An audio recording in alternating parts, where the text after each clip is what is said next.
नमस्कार। आप सभी का स्वागत है। एक बार फिर से हम आ गए हैं अंग्रेजी का जो है बेसिक कॉन्सेप्ट लेकर के। ठीक है, बेसिक कॉन्सेप्ट्स जिसको टर्म्स ऑफ इंग्लिश कहते हैं। इंग्लिश ग्रामर का हमारा ये फर्स्ट लेसन है डेली डोज का, जिसमें हम सीखेंगे बिल्कुल जीरो टू एडवांस लेवल। ठीक है, एकदम जीरो से। जिनको अंग्रेजी का कुछ भी नहीं आता है, अंग्रेजी बिल्कुल भी नहीं आता है, ग्रामर बिल्कुल नहीं आता है, इंग्लिश बिल्कुल लिखना पढ़ना नहीं आता है, वो भी सीख सकते हैं। उसमें भी घर बैठे सीख सकते हैं। अभी ई लर्निंग का समय आ गया है। ई लर्निंग माना दूर बैठे घर पर इंटरनेट यूट्यूब के जरिए जो है आप पढ़ाई कर सकते हैं। इंटरनेट के जरिए पढ़ाई कर सकते हैं, टीवी कंप्यूटर के जरिए जो है आप पढ़ाई कर सकते हैं। और अभी जो है लॉकडाउन का जो समय चल रहा है, इसमें आप दूर बैठे ही अंग्रेजी सीख सकते हैं। तो सबसे पहले हम उन स्टूडेंट्स के डिमांड पर ये चैप्टर्स ला रहे हैं जिनका घर बैठे अभी पढ़ाई करने का इच्छा है। ठीक है, जो स्टूडेंट्स जो है हमारे तक यह डिमांड किए हैं कि सर हमें अंग्रेजी घर बैठे अभी सीखना है, क्योंकि लॉकडाउन में जो है कोचिंग इंस्टीट्यूट स्कूल जो है सब बंद पड़ा है और घर बैठे जो है पढ़ाई करनी है। तो हमने भी ठाना है कि उनको जो है अंग्रेजी हम पूरा जीरो टू एडवांस लेवल तक सिखा के रहेंगे।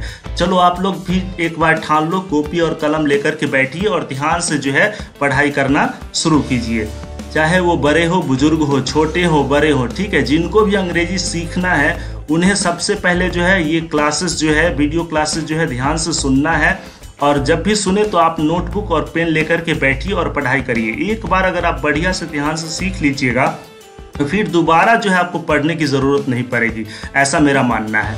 क्योंकि अगर आप बढ़िया से छोटी छोटी बातों को अगर सीखते हैं, दिल से सीखते हैं, मन से सीखते हैं और उसको नोट डाउन भी करते हैं, तो स्वाभाविक है आपके दिमाग में जो है वो फिट बैठ जाता है। तो चलो देखते हैं आज का टॉपिक्स क्या क्या हम पढ़ने वाले हैं। तो टॉपिक्स बड़ा छोटी छोटी है, जो हमारा छोटा छोटा टॉपिक्स है लेकिन बहुत ही काम की चीज़ें हैं। तो इसमें जो है हमारा बेसिक कंसेप्ट्स है। बेसिक कंसेप्ट्स में जो है हम सबसे पहले देखेंगे कि अल्फ़ाबेट क्या है। अल्फ़ाबेट के बारे में अभी समझेंगे आगे, और लेटर्स के बारे में हम समझेंगे, वर्ड के बारे में हम समझेंगे, सेंटेंस के बारे में समझेंगे, सब्जेक्ट की हम पढ़ाई करेंगे अभी, प्रेडिकेट के बारे में भी समझेंगे, फ्रेज क्या होता है इसके बारे में समझेंगे, क्लॉज क्या है इसके बारे में समझेंगे, प्रिंसिपल क्लॉज क्या है इसके बारे में समझेंगे, सबऑर्डिनेट क्लॉज क्या है इसके बारे में समझेंगे, और अफिक्स क्या है हमारा, सफिक्स क्या है, प्रीफिक्स क्या है। तो ध्यान से देख लीजिए, ये जो 13 टॉपिक्स है इसके बारे में हम बहुत ही बढ़िया से समझने वाले हैं। सभी लोगों को छोड़ना नहीं है, बीच में कहीं जाना नहीं है। बस आप मेरी आवाज़ पर ध्यान लगाइए और जो हम लिख रहे हैं उस पर ध्यान से देखिए कि हम क्या पढ़ा क्या रहे हैं, समझा क्या रहे हैं। ठीक है, अगर आज आप बढ़िया से समझेंगे तो फिर आपको भी समझ में आएगा कि वाकई में जो हमको सर ने पढ़ाया, जो हमारे शिक्षक ने अभी पढ़ाया इस ट्यूटोरियल चैनल पर, हमें समझ में आया। चलो देखते हैं पहला टॉपिक्स जो हमारा है अल्फ़ाबेट। ये जो हमारा अल्फ़ाबेट है इसके बारे में समझते हैं। अंग्रेजी में बहुत सारे स्टूडेंट्स पढ़ाई तो कर लिए हैं, लेकिन अभी तक अल्फ़ाबेट और लेटर में अंतर क्या होता है ये उनको समझ में नहीं आता है कि अल्फ़ाबेट क्या है और लेटर क्या है। भाई अंग्रेजी का, अंग्रेजी तो हम पढ़ना लिखना कुछ ना कुछ जान जाते हैं, लेकिन समझ में नहीं आ रहा है कि लेटर क्या है, अल्फ़ाबेट क्या है। जो भाई लोग, जो स्टूडेंट समझ रहे हैं वो रिवीजन कर ले प्लीज़, और जो नहीं जानते हैं वो कॉपी और कलम लेकर के नोट डाउन करते रहिए। चलो देखते हैं। सबसे पहले हम अंग्रेजी में लेटर देखते हैं। अंग्रेजी का जो लेटर होता है वो 26 होता है। कितना लेटर होते हैं अंग्रेजी में भाई? 26 लेटर्स हैं। और अंग्रेजी के लेटर को जो हम दो तरीके से लिखते हैं, एक स्मॉल लेटर में लिखते हैं और दूसरा लिखते हैं हम कैपिटल लेटर में। ठीक है, तो स्मॉल लेटर में लिखते हैं और दूसरा कैपिटल लेटर में लिखते हैं। तो अब यहाँ पर देखने की बात है, जो 26 लेटर हैं, ये 26 लेटर जो हैं, यही 26 लेटर मिलकर के हमारा कहलाता है अल्फ़ाबेट। ठीक है, जो 26 लेटर हैं हमारे, जो 26 लेटर है, ये 26 लेटर ही एक अल्फ़ाबेट कहलाता है। और हर भाषा में एक अल्फ़ाबेट होता है और उसके जो लेटर्स होते हैं। तो अल्फ़ाबेट का अर्थ आप समझ लीजिए कि अल्फ़ाबेट का अर्थ क्या होता है। अल्फ़ाबेट का अर्थ होता है वर्णमाला। चलो बच्चों ध्यान से सुनना, अल्फ़ाबेट का मतलब क्या होता है? वर्णमाला। और लेटर का मतलब क्या होता है? लेटर का जो अर्थ होता है अक्षर। ठीक है, तो लेटर का अर्थ अक्षर होता है और अल्फ़ाबेट का अर्थ वर्णमाला होता है। तो हिंदी भाषा में भी आप देखिए कि वर्णमाला जो है अ से लेकर के जो है छत्र ज्ञ तक इसको अक्षर कहेंगे और पूरे को जो आप मिला दीजिएगा तो उसको वर्णमाला कहेंगे। तो हर भाषा की अपनी एक वर्णमाला है, एक से ज़्यादा नहीं हो सकती है। तो अल्फ़ाबेट जो है अंग्रेजी का अल्फ़ाबेट ये एक से ज़्यादा नहीं हो सकती है और ये 26 लेटर मिलकर के ही एक अंग्रेजी का अल्फ़ाबेट बनता है। ठीक है, तो आप अब ध्यान दीजिए कि अंग्रेजी का जो लेटर है स्मॉल में भी लिख सकते हैं और कैपिटल में भी लिख सकते हैं। तो हम एक बार लिख ही लेते हैं कि स्मॉल यहाँ पर लिखते हैं और जो कैपिटल है हमारा कैपिटल जो लेटर है यहाँ पर लिखते हैं। तो सबसे पहले हम जो छोटा वाला स्मॉल है उसको लिख लेते हैं ABCD। ध्यान से देखिएगा ई यहाँ पर कैपिटल नहीं लिखना है, हम जो है इसको यहाँ ABCDE, उसके बाद F, ये हो गया GHIJ K, ये हमारा L हो गया, L M N, यहाँ O P Q R S T U V W X Y Z। सब सोच रहे होंगे कि ये सर पढ़ा क्या रहा है, ये आज जो है ABCD हमें क्यों पढ़ाई करना पड़ रहा है। तो आप समझिए ध्यान से, जो जान रहे हैं उनके लिए बहुत बढ़िया है, जो नहीं जान रहे वो रिवीजन कर लीजिए और जो जान रहे हैं वो बने रहिए, क्योंकि आगे जो है एडवांस लेवल तक पढ़ेंगे तो उसमें जो है उनके लिए भी टॉपिक्स आएंगे। तो ये हमारा स्मॉल लेटर हो गया और जो हमारा कैपिटल लेटर है उसको भी हम एक बार लिख लेते हैं। कैपिटल लेटर में ABCD E F G H I J K L M N O P Q R S T U V W X Y Z। तो ये जो हमारा कैपिटल लेटर है यहाँ से लेकर के यहाँ तक ये भी 26 और स्मॉल लेटर है ये भी 26। तो जो हमारा 26 लेटर्स हैं ये 26 लेटर मिलकर के एक अल्फ़ाबेट बनता है, एक वर्णमाला बनता है अंग्रेजी का।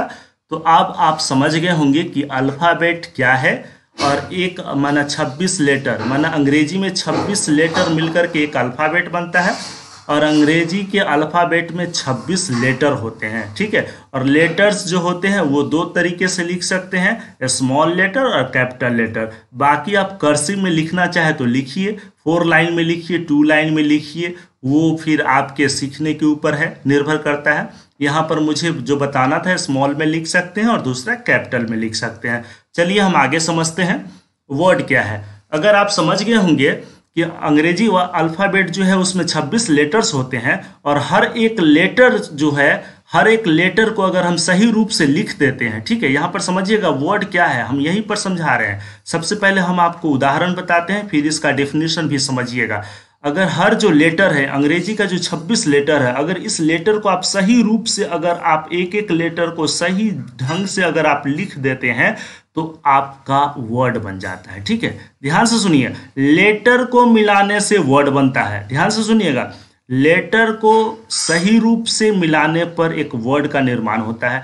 अगर हम इसी लेटर को यहाँ पर जो है Y इधर लिख दे, A इधर लिख दे, L इधर लिख दे और P इधर लिख दे तो इसका कोई मीनिंग नहीं बनेगा। तो यही बात है, जो लेटर जो हमारे 4 लेटर इसमें भी हैं और यहाँ पर ध्यान से सुनिएगा और 4 लेटर्स इसमें भी हैं, लेकिन इसका एक मीनिंग्स है और इसका जो है इसका कोई मीनिंग नहीं बनता है। तो वही बात है, लेटर को जब आप सही ढंग से व्यवस्थित करेंगे तो वर्ड बनता है। वर्ड माना उस कुछ मीनिंग निकले, और ऐसा तो वर्ड ये बनेगा ही नहीं जिसका कुछ मीनिंग ना निकले। अगर यही ई रहता है YELP तो कुछ मीनिंग बन जाता। तो यहाँ पर प्ले माना खेलना।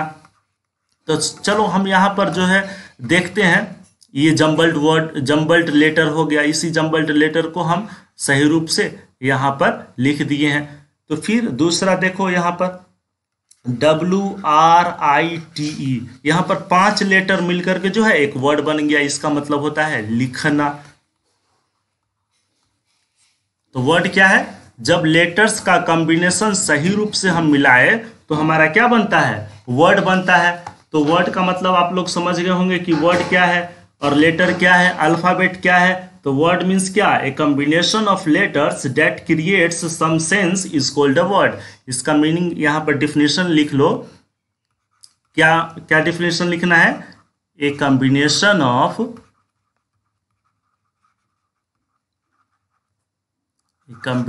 ऑफ लेटर्स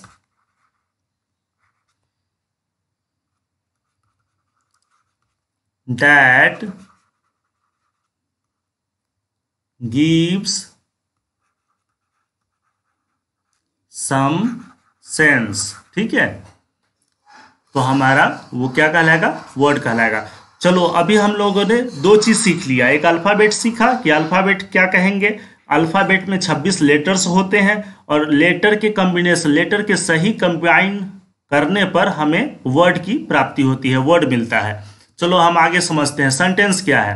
ध्यान से सुनिएगा स्टूडेंट्स, यहाँ पर सेंटेंस क्या है। तो सेंटेंस का डिफिनेशन तो सभी लोग रट्टा मार लिए होंगे, लेकिन अभी हम समझते हैं कि जो 26 लेटर हैं हमारे पास, तो इन 26 लेटर्स से ही हमको वर्ड मिलते हैं। क्या मिलते हैं, वर्ड मिलते हैं। और इन वर्ड को ग्रुप, ठीक है, यहाँ पर ध्यान से सुनिएगा, a group of words, sentence का डिफिनेशन क्या है, a group of words that gives a complete sense। ठीक है, a group of words that gives a complete sense, तो क्या कहलाता है, वो सेंटेंस कहलाता है। यहां पर एक उदाहरण ले लीजिए, एक एग्जाम्पल ले लीजिए, एक उदाहरण ले लीजिए। Virender Sehwag is a good batsman. ठीक है, वीरेंद्र सहवाग जो है एक बहुत बढ़िया बैट्समैन है। तो यहाँ पर एक सेंटेंस जो हम बनाए हैं तो इसका पूरा अर्थ निकलता है। और यह जो है इसमें कितने वर्ड मिलकर के बना हुआ है, Virender Sehwag is a good batsman. तो यहाँ पर जो है टोटल वर्ड हमारा 1 2 3 4 5 6, तो ये तो हमारा नाउन है, ये नाम है, प्रॉपर नाउन है। फिर ये इज जो है हमारा हेल्पिंग वर्ब है, एक्सुलरी वर्ब है। ठीक है, ये जो है हमारा आर्टिकल हो गया। फिर यहाँ पर ऑब्जेक्ट वगैरह है। तो यहाँ पर जो है कुल मिलाकर के एक सेंटेंस जो बना, इसका कंप्लीट मीनिंग निकलता है। तो आगे हम सब पढ़ेंगे, बेसिक कंसेप्ट जब हमारा क्लियर हो जाएगा तो फिर हम उसमें जो है पार्ट्स ऑफ स्पीच भी पढ़ेंगे, फॉर्म क्लासेस क्या है, नाउन प्रोनाउन एडजेक्टिव पूरा डिटेल से वर्णन करेंगे, उसमें हम समझेंगे, एक्सप्लेन करेंगे और उसको हम कैसे वाक्य में यूज़ करते हैं। ठीक है, कैसे सेंटेंस फॉर्म करते हैं, उससे सेंटेंस कैसे बनाते हैं यह भी समझेंगे। फिर उसका यूजेस समझेंगे, जो हमारा नरेशन है, पैसिव वॉइस है, एक्टिव वॉइस है, उसको भी हम समझेंगे। रिमूवल ऑफ टू है, ट्रांसफॉर्मेशन है। फिर हमारा जो वोकैबुलरी सेक्शन जो चल रहा है, वन वर्ड सब्स्टिट्यूशन, फिर कॉम्पिटिटिव लेवल का जो है कॉम्प्रिहेंशन है, क्लोज टेस्ट है, वो सभी टॉपिक्स पर हम डिटेल में समझेंगे। लेकिन आज जो हम समझ रहे हैं बस बेसिक टर्म समझ रहे हैं, छोटी छोटी बातें जो अक्सर करके हम पढ़ाई तो करते हैं लेकिन मिस कर जाते हैं। तो हमारा सेंटेंस हम समझ लिए कि सेंटेंस क्या है। सेंटेंस क्या है, वर्ड्स का कॉम्बिनेशन है। ध्यान से सुनिएगा, सबसे पहले अभी तक हम लोगों ने क्या पढ़ा, हम लोगों ने यहाँ पर पढ़ा कि इसमें क्या पढ़ा, अल्फ़ाबेट पढ़ लिया ना। अल्फ़ाबेट क्या है, फिर लेटर्स क्या है, वर्ड्स क्या है और सेंटेंस क्या है। तो इसमें भी हम लोगों ने क्या क्या पढ़ा, इसमें पढ़ा कि अल्फ़ाबेट क्या है भाई, अल्फ़ाबेट के बारे में हम लोग समझ लिए हैं कि अल्फ़ाबेट क्या है। फिर हम लोगों ने आगे क्या समझा, वर्ड्स क्या है, वर्ड्स के बारे में समझ लिए। फिर हम लोगों ने समझा कि सेंटेंस क्या है। अब सेंटेंस के आगे समझते हैं कि सब्जेक्ट क्या है। तो हर सेंटेंस में जो है एक सब्जेक्ट होता है। तो अभी हम लोगों ने जो उदाहरण लिया था, हम लोगों ने अभी कौन सा उदाहरण लिया है, यहाँ पर देखिए, Virender Sehwag is a good batsman. Virender Sehwag जो है एक बहुत बढ़िया बैट्समैन है, बल्लेबाज है। तो यहाँ पर देखिए करने वाला कौन है, कुछ एक्शन करता हो, कोई पर्सन या थिंग जो कुछ एक्शन परफॉर्म करता है, उसी को सब्जेक्ट कहेंगे भाई। ध्यान से सुनिएगा, कोई भी एक्शन जो परफॉर्म करने वाला होता है, चाहे वस्तु है, व्यक्ति है, उसी को सब्जेक्ट कहेंगे। तो यहाँ पर आप देख लीजिए सब्जेक्ट में सबसे पहले हम उदाहरण लेकर के समझ लेते हैं कि उदाहरण हमारा क्या है। दूसरा उदाहरण ले लेते हैं, ठीक है। सीता राइट्स अ लेटर, ठीक है। ध्यान से देखिएगा, यहाँ पर सीता जो है एक पत्र लिखती है, ठीक है। सीता राइट्स अ लेटर, तो करने वाला कौन है? करने वाला कोई ना कोई यहाँ पर है, ठीक है। कोई वस्तु है या व्यक्ति है जो कुछ एक्शन परफॉर्म करती है, लिखने का काम करती है, कुछ ना कुछ एक्शन जो है परफॉर्म कर रही है, ठीक है। तो यहाँ पर हम इसको क्या कहेंगे? सीता को क्या कहेंगे? सब्जेक्ट कहेंगे। माना the subject is a person और thing performing the action. Subject क्या है? सीता को हम लोग सब्जेक्ट क्यों कहेंगे? क्योंकि ये कुछ एक्शन परफॉर्म करती है, ठीक है। कुछ ना कुछ ये एक्शन परफॉर्म करती है, और इसका एक्शन परफॉर्म क्या करती है? यह पत्र लिखने का काम करती है। तो हमारा सब्जेक्ट क्या हो गया? ए पर्सन और थिंग परफॉर्मिंग एन एक्शन, ठीक है।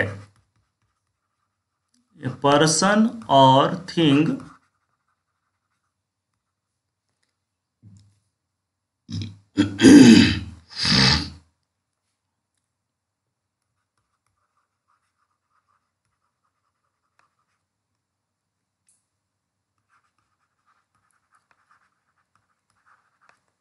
तो यहां पर देखिए फिर से, ए पर्सन और थिंग परफॉर्मिंग द एक्शन, कुछ ना कुछ वर्क करता है, परफॉर्म करता है, कुछ एक्शन करता है, गतिविधि करता है यहाँ पर। तो जो करता है या करती है तो वही कहलाता है हमारा सब्जेक्ट। अब बाकी का जो बच गया भाई, ध्यान से देखिएगा, जो हमारा आगे का जो बात है प्रेडिकेट, उसी को हम लोग पढ़ेंगे कि प्रेडिकेट क्या है। तो यहाँ पर ध्यान से देखिए, यहाँ पर जो हम सीता राइट्स अ लेटर जो पढ़े हैं, सीता राइट्स अ लेटर, इसमें सीता तो हमारा सब्जेक्ट हो गया, बाकी जो बच गया what we say about a subject that is called predicate. तो ये हमारा बाकी का जो है ये हमारा क्या कहलाया? प्रेडिकेट। चलो इसी में हम आगे समझते हैं एक दूसरा उदाहरण लेकर के प्रेडिकेट के बारे में। एक दूसरा वही उदाहरण ले लेते हैं जो पीछे हम लोगों ने सब्जेक्ट में लिया था। सीता राइट्स अ लेटर, ठीक है। ध्यान से देखिए, सीता जो है एक पत्र जो है, सीता जो है क्या करती है? एक पत्र लिखती है। तो यहाँ पर है सीता राइट्स अ लेटर, तो जो कुछ एक्शन परफॉर्म करता है या करती है वह यहाँ पर सीता है। तो ये तो स्वाभाविक है, सब्जेक्ट है हमारा। और जो सब्जेक्ट के बारे में जो कुछ कहा जाए, ठीक है, what we say about subject means what is said about the subject that is called predicate. तो जो कुछ कहा जाए उसी को हम लोग क्या कहेंगे? प्रेडिकेट कहेंगे। तो ये जो हमारा बाकी का जो बच गया, सब्जेक्ट को छोड़ करके यहां से लेकर के यहां तक जो है ये हमारा प्रेडिकेट है। समझ में आ गया? दूसरा उदाहरण देखिए, Rahul is running. Rahul is running, Rahul क्या कर रहा है? दौड़ रहा है। तो जो कुछ एक्शन कर रहा है वो तो हमारा सब्जेक्ट है, राहुल जो है सब्जेक्ट हो गया। इज रनिंग, बाकी जो बच गया, जो एक्शन राहुल के बारे में जो कुछ कहा जा रहा है वो प्रेडिकेट है, ठीक है। तो अब प्रेडिकेट का डेफिनेशन क्या होगा? प्रेडिकेट का डेफिनेशन होगा what is said about the subject is called predicate. क्या होगा? What is said about subject is called predicate. Well students, यहां तक हम लोग समझ गए हैं कि क्या क्या समझ लिए। देखिए फिर से, यहां पर अल्फाबेट क्या है, लेटर्स क्या है, वर्ड क्या है, सेंटेंस क्या है, सब्जेक्ट क्या है, प्रेडिकेट क्या है, इतना चीज हम लोग समझ चुके हैं। अब हम लोग चलते हैं फ्रेज पर, ठीक है। अब हम लोग पढ़ाई करेंगे फ्रेज और क्लॉज क्या है। तो फ्रेज किसको कहेंगे और क्लॉज किसको कहेंगे? तो ये दोनों सेंटेंस का ही भाग है। जैसे मान के चलो एक सेंटेंस हम लोग लिख लेते हैं। सबसे पहले फ्रेज का डेफिनेशन देख लो कि फ्रेज का डेफिनेशन क्या है।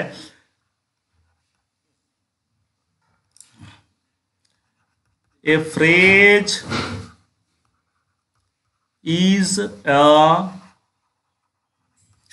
ग्रुप ऑफ 2 और मोर वर्ड्स। फ्रेज जो है 2 या 2 से अधिक शब्दों का समूह है, ठीक है। जैसे एक उदाहरण यहां पर ले लीजिए, आर रनिंग। तो आर रनिंग जो हम यहां पर लिख लिए, इसको हम फ्रेज कह सकते हैं। ए लेटर जो है यहां पर हम लिख दिए, इसको हम फ्रेज कह सकते हैं, क्योंकि ये सब जो वर्ड है यह पूरा सेंस नहीं देता है, ठीक है। A phrase is a group of 2 words, 2 or more words which gives meaning but not complete meaning, ठीक है। जो कुछ अर्थ देता है लेकिन पूरा अर्थ नहीं देता है। जब कुछ अर्थ दे और पूरा अर्थ नहीं दे तो समझ लो वह है फ्रेज, ठीक है। उसको हम लोग क्या कहेंगे? फ्रेज कहेंगे। जैसे आर रनिंग, तो Rohan and Sohan are running. तो रोहन और सोहन क्या कर रहा है? दौड़ रहा है। तो आर रनिंग से पूरा मीनिंग पता नहीं चल पा रहा है कि आखिर हो क्या रहा है। दौड़ रहा है ये तो पता चल रहा है, लेकिन दौड़ कौन रहा है? जैसे यहां पर इसका पूरा उदाहरण है, Rohan and Sohan are running. तो केवल आर रनिंग जो है हमारा फ्रेज में यहां पर लिखा है, और सोहन और जो है रोहन और सोहार, माने कि चलो यहां पर सोहारे ही लिखा है। नाम तो कुछ भी लिखा जा सकता है, रोहन एंड सोहारे। तो रोहन और सोहारे जो है यह पता नहीं चल रहा है, तो यहां तो कोई अनुमान लगा सकता है ना, घोड़ा दौड़ रहा है भाई, या ऊंट दौड़ रहा है, या हाथी दौड़ रहा है, या चीता दौड़ रहा है, या फिर कोई जो है जंगली जानवर दौड़ रहा है, या बच्चा दौड़ रहा है, या बूढ़ा दौड़ रहा है। पता नहीं चल पा रहा ना कि दौड़ कौन रहा है, लेकिन इतना मालूम हो रहा है कि दौड़ रहा है कोई ना कोई। तो जो कुछ वर्ड्स का जो हमारा ग्रुप बन गया यहाँ पर, आर रनिंग, ये 2 वर्ड है कम से कम। तो कम से कम 2 वर्ड, और ज़्यादा से ज़्यादा भाई या फिर स्टूडेंट्स 2 से अधिक हो तो इसको हम फ्रेज कह लेंगे, जो कुछ मीनिंग देता है लेकिन पूरा मीनिंग नहीं देता है, ठीक है ना। चलो हम ध्यान से सुनिएगा, एक बार मैं फिर आपको याद दिला रहा हूं कि आज का जो सेशन है छोटी छोटी टॉपिक्स है मगर बहुत काम की है। चलो हम देखते हैं क्लॉज क्या है। अब ऐसे ही यहां पर आप समझ लीजिए कि क्लॉज क्या है। क्लॉज के बारे में इसको आप नोट डाउन कर लीजिएगा पीछे करके। हम जरा इसको इरेज करते हैं क्लॉज को समझाने के लिए। देखिए अब क्लॉज हम समझते हैं कि क्लॉज हमारा है क्या। तो clause is a part of sentence, ध्यान दीजिएगा। A clause is a part of longer sentence, ठीक है।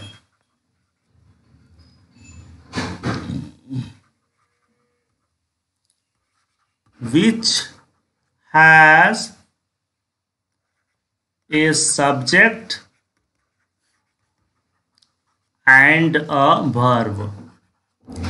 क्लाउज में बड़ा सा सेंटेंस का एक भाग है क्लाउज, जिसमें कम से कम एक सब्जेक्ट और एक वर्ब होना चाहिए। भाई ध्यान से सुनिएगा, क्लाउज क्या है? एक बड़ा सेंटेंस का भाग है। जैसे उदाहरण पर हम यहां पर ले लेते हैं,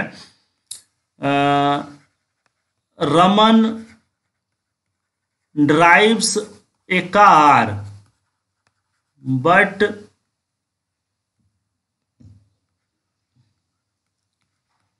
Sita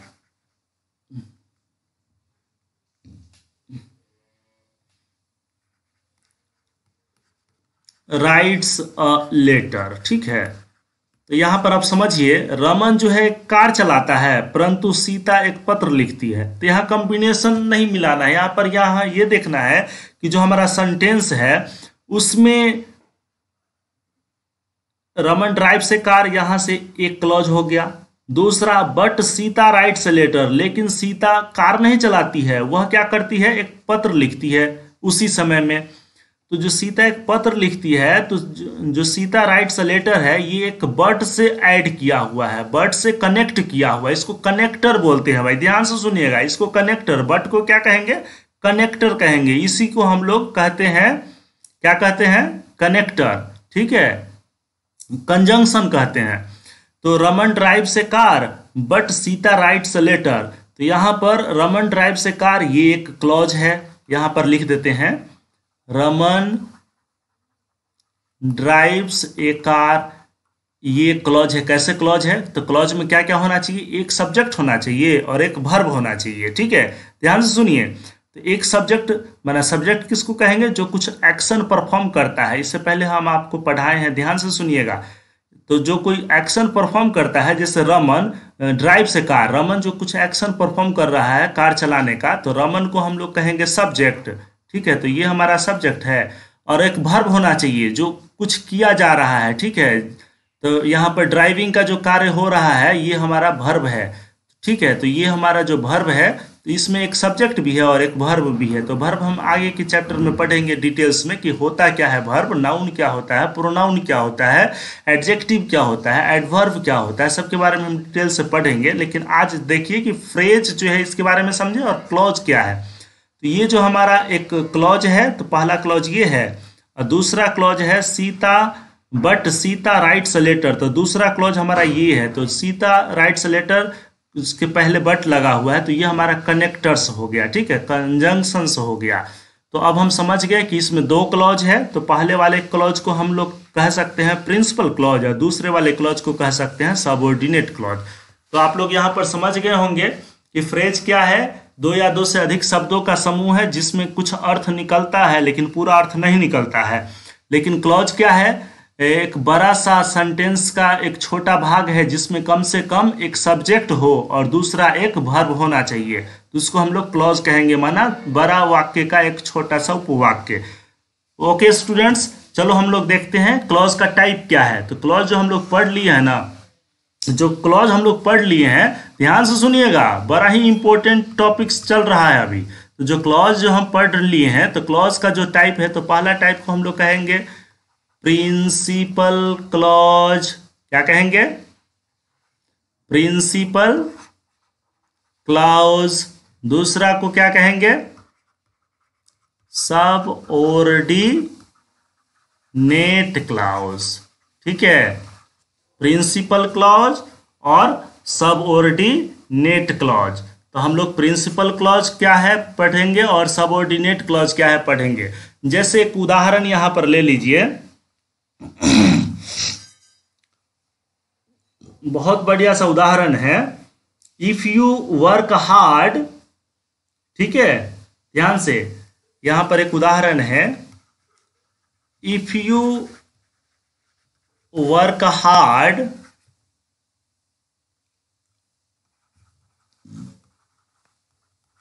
you will get succeed, you will get success. चलो सक्सेस ही लेते हैं। If you work hard you will get success, यहां पर एक कंडीशन है। तो सबसे पहले हम देखते हैं कि इसमें जो दो हमारा क्लॉज बनेगा वो कौन कौन है। दो क्लॉज, तो एक क्लॉज तो इधर है और दूसरा क्लॉज जो है हमारा इधर है।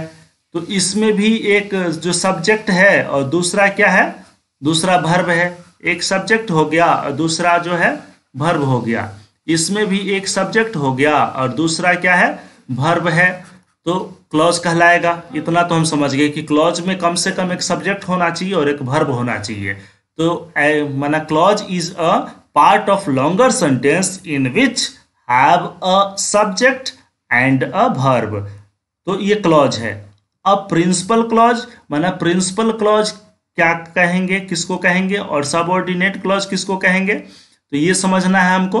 माना प्रिंसिपल क्लॉज कहलाएगा इंडिपेंडेंट, ध्यान से सुनिएगा, प्रिंसिपल क्लॉज कहलाएगा इंडिपेंडेंट क्लॉज और सबऑर्डिनेट क्लॉज कहलाएगा डिपेंडेंट क्लॉज, ठीक है। इंडिपेंडेंट क्लॉज का मतलब होता है जो निर्भर दूसरे पर नहीं हो, ठीक है, जो दूसरे पर निर्भर नहीं हो तो उसको इंडिपेंडेंट क्लॉज कहेंगे, और जो क्लॉज दूसरे पर निर्भर है तो उसको डिपेंडेंट क्लॉज कहेंगे। जैसे यहां पर देख लो, इफ यू वर्क हार्ड, अगर आप कठिन मेहनत करते हो, यू विल गेट सक्सेस, माना सक्सेस कब मिलेगा, अगर आप कठिन मेहनत करते हो तभी सक्सेस मिलेगा। ठीक है, तो ये डिपेंडेंट हो गया ना कि सक्सेस तभी मिलना है जब कठिन मेहनत होगा। तो इफ यू माना वर्क, यू वर्क हार्ड, ये हमारा प्रिंसिपल क्लॉज हो गया, और पीसी प्रिंसिपल क्लॉज, और ये हमारा क्या हो गया, एस सी सबऑर्डिनेट क्लॉज, क्योंकि ये डिपेंडेंट है। डिपेंडेंट का मतलब निर्भर करता है, जब माना सक्सेस तभी मिलेगा जब वर्क हार्ड करेंगे। ठीक है, नहीं तो ऐसे सक्सेस मिलने की दरकार ही नहीं बनती है। चलो अब हम लोग अगले टॉपिक्स पर